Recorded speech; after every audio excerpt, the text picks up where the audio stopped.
Welcome to this week's episode of the Table Talk Podcast. I'm Caleb. I'm here with David. The sun's out today.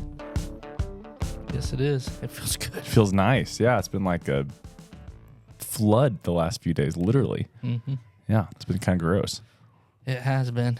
I had to take the dog out. And it's pouring down rain, and you're like, just go to the bathroom. Why am I doing this? But it's all good. So that just encourages faster breaks. Yes. You know? Yeah. So, yeah. but yeah, I'm welcoming the sunshine, even if it means the heat's coming with it. Mm-hmm. So yeah, it's gonna be warm today. Yeah, it will be. But that's good. We are continuing this series in Revelation. We're talking about Revelation 14, 1 through 11. Yep. And this originally, a little peek behind the curtain, originally was going to be several chapters today that you were going to try to cover.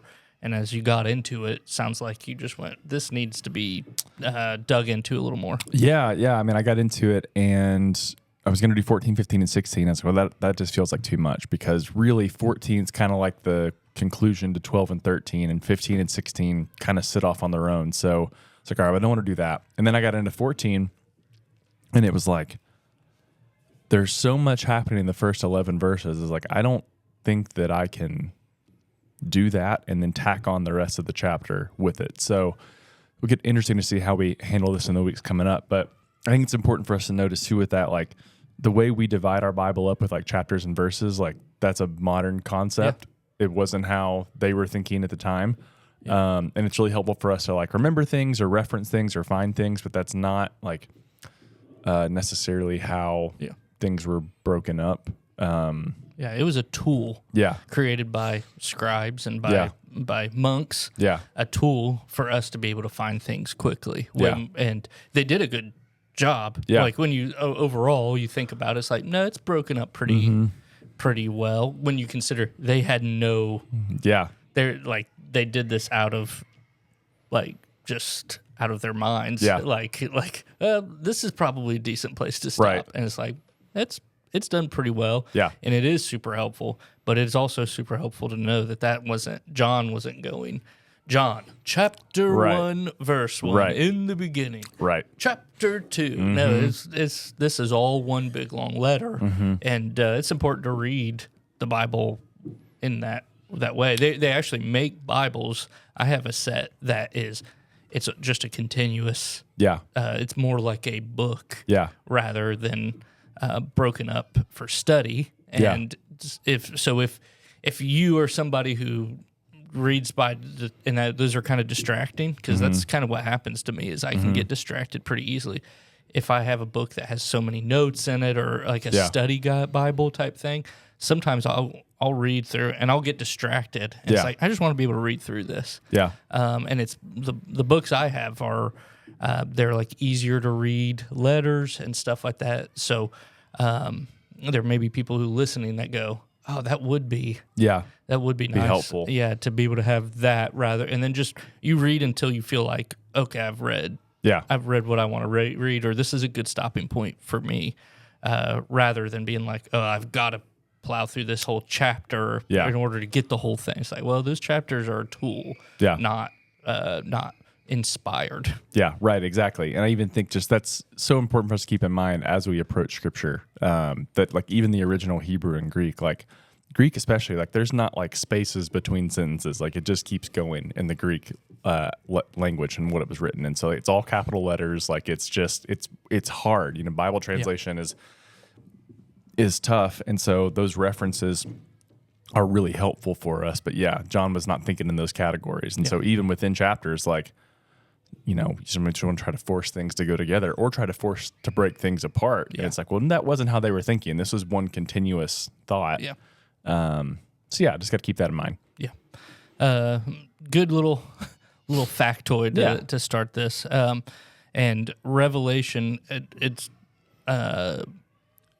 again, all of these, and we think of this with Scripture in general, was most likely meant to be read out loud to a group of people in one sitting. Can you imagine like how crazy the sermons have been, like, and it's hearing all that at one time? Yeah. And how long? Yeah, it would have taken. Yeah. You have that story where Paul's teaching and the guy falls asleep and falls out the window because he's teaching at like midnight. I think that happened here last week. Yeah. Yeah. Yeah. That was me. Yeah. I fell out the window. No,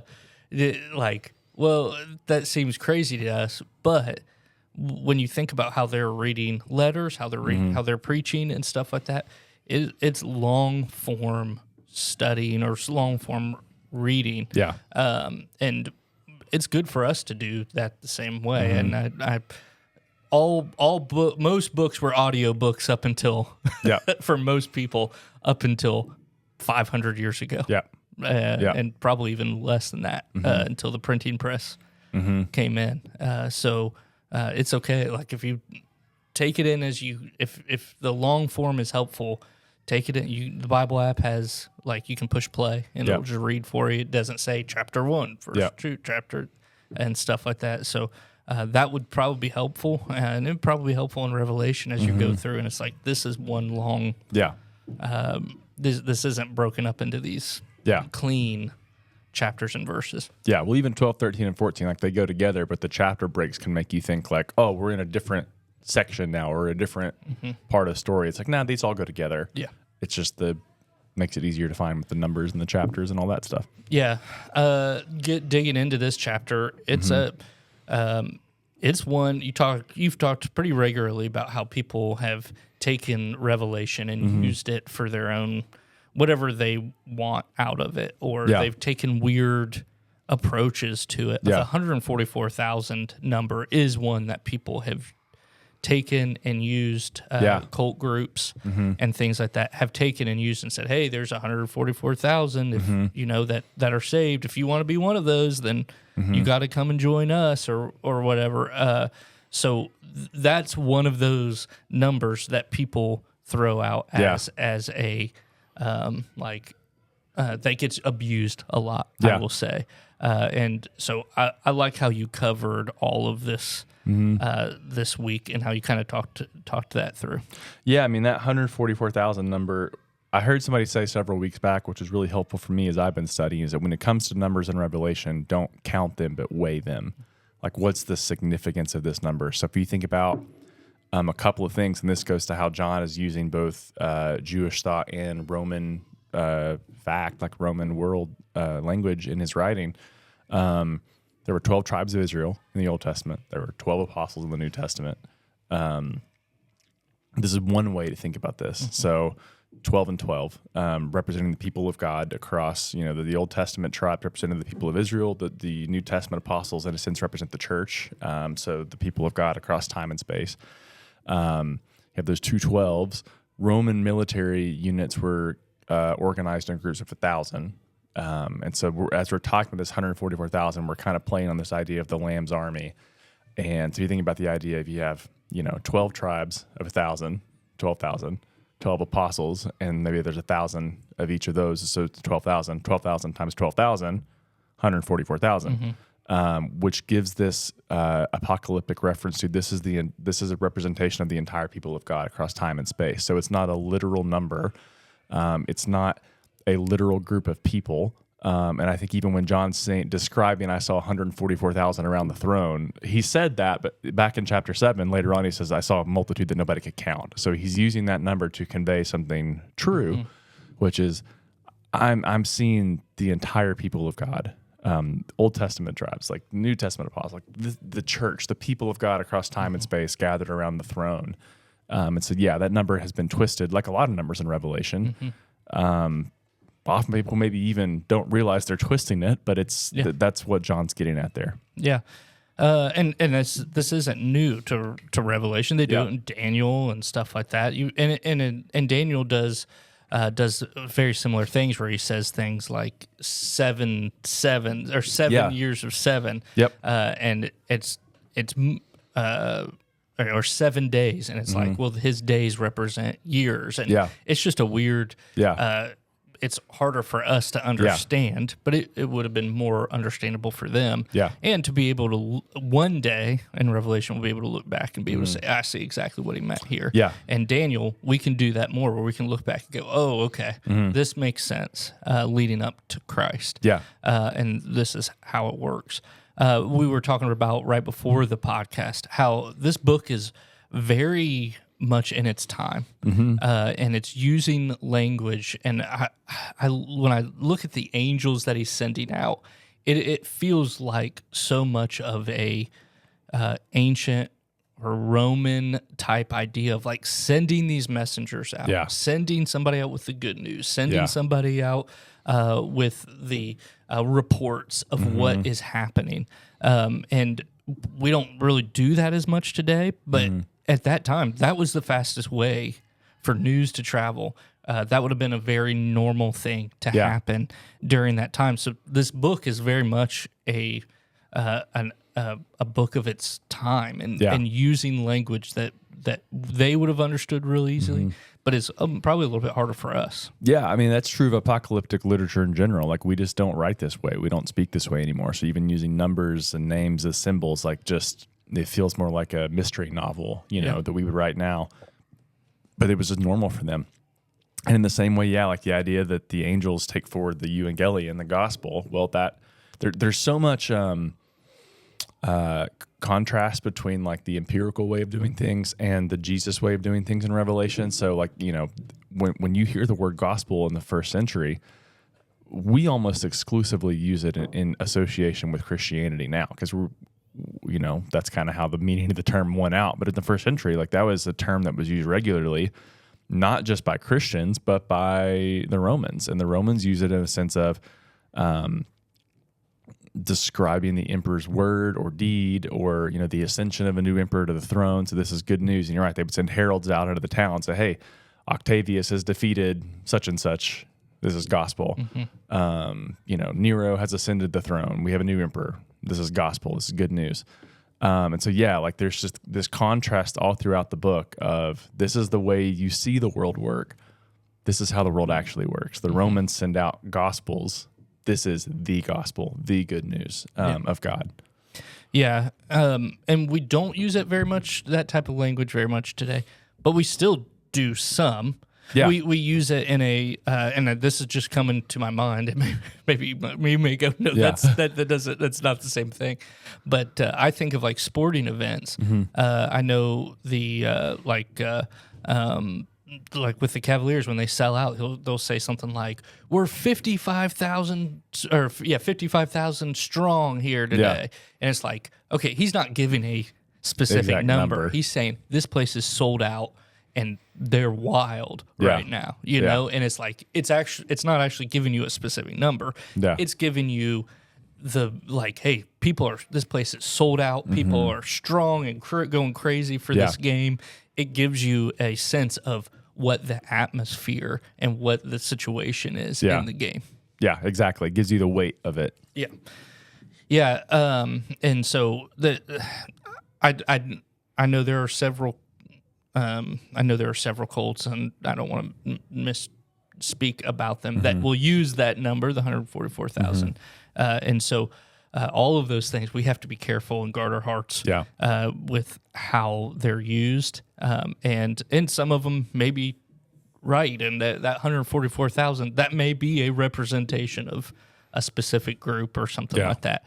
But as you read it, and like you said, when you look at the context clues, it does appear to be, hey, he's saying from every tribe, every tongue, every nation, they're going to be coming and worshiping the Lamb. Yeah, exactly. Which what makes Revelation cool is because, again, like, you have the contrast with the beast and the Roman world that oppress or have authority. And again, I think that's that's parody language, authority over every tribe, tongue, and nation. But when we see the Lamb's throne and the throne of God in heaven, every tribe, tongue, and nation are coming to worship. So the beast oppresses and kind of like coerces worship, but in heaven, the nations are coming freely to worship God and the Lamb. So I think that's just that contrast is being set up. It is a letter of its time. It's a book of its time.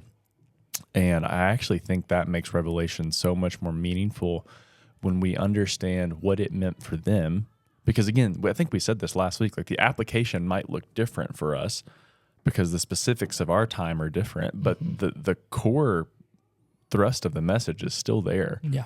And it's actually when we try to rip it out of its time that we miss that, because then we just make the book about, well, I'm trying to guess the future or to put all this stuff together. It's like, well, you're missing the fact that like this was meant to encourage persecuted, outcast, marginalized believers who were facing physical threat and like being pressured to compromise. It was encouraging them to endure and to stay faithful, no matter what it meant, because Jesus won. If we rip that out and say, well, this is just about like which Eastern European nation is going to march on wherever, and it's like, well, no, we've totally missed the point then, because I think it takes the responsibility off of us to say, well, what does a text ask of me? Because I think Revelation is clearly asking something of its readers, of its hearers, and it's endurance and wisdom and faithfulness. And John says that in 13 and 14. This calls for wisdom. This calls for endurance. This calls for faithfulness. And so it's just really crucial that we always try to get back to what did this mean for them, and then how does that inform how we live as disciples today? Yeah. And I would say, just like with anywhere in the Bible, if it's okay to go and look and try to see what people are saying, go and study about it. Go look and don't just take our word for it. We want you to go and study. We want you to go and look into these things. I would caution people of building theology off of something out of Revelation. Yeah. That's not already built in other parts of the Bible. For sure. And going, well, it has it right here. Now we can build this huge theological standpoint just on this one thing. God created the Bible to be one cohesive message.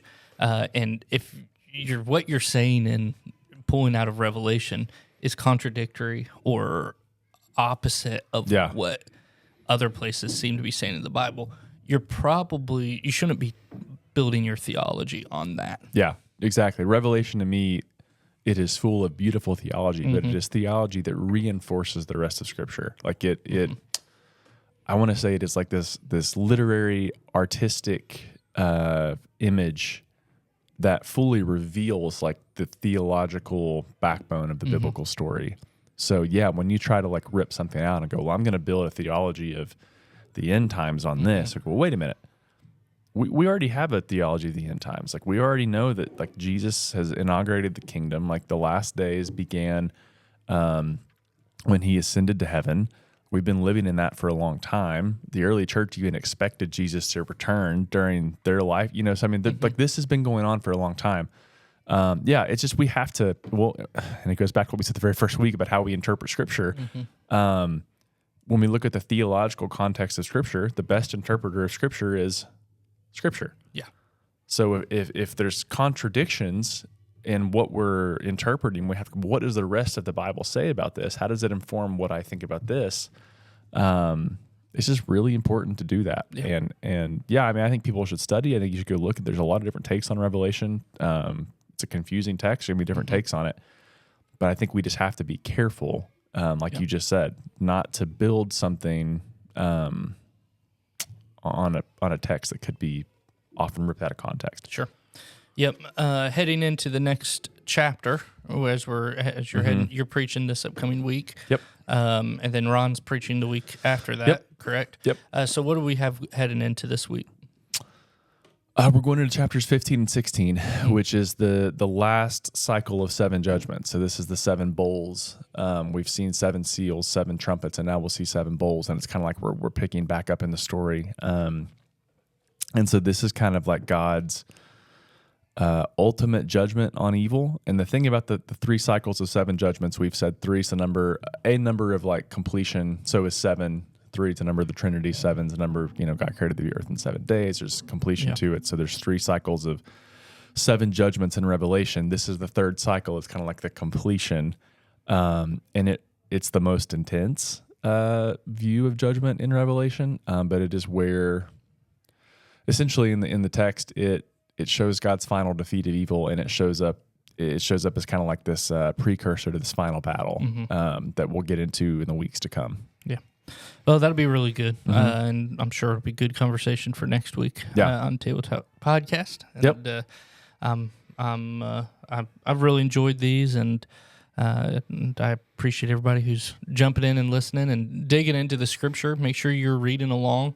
That's one of the best parts of going verse by verse or chapter by chapter through a section of scripture is read it, challenge us. If you've got questions, we would love to hear some of those questions. You can email me or Caleb, or text us, or send us something on Facebook. We'll do our best to answer any of those questions. Yeah, it's been enjoyable for me. I hope you guys are enjoying it too. We'll be back next week with chapters 15 and 16. So read ahead, hang on, and we'll see you next week.